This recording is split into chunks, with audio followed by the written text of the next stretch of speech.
தென்மதுரை வீரனுக்கு என்னுடைய மாமனுக்கு தேக்குமர தேகமடி அம்மாயம்மா.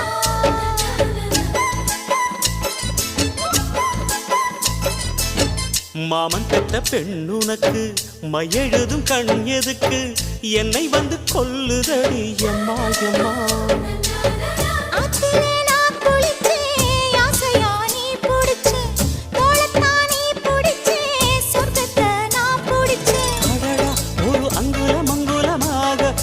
ஆசையில் முத்தங்கள் போட அதை என்னென்ன சொல்லுவேன் எப்படி சொல்லுவேன் நானே.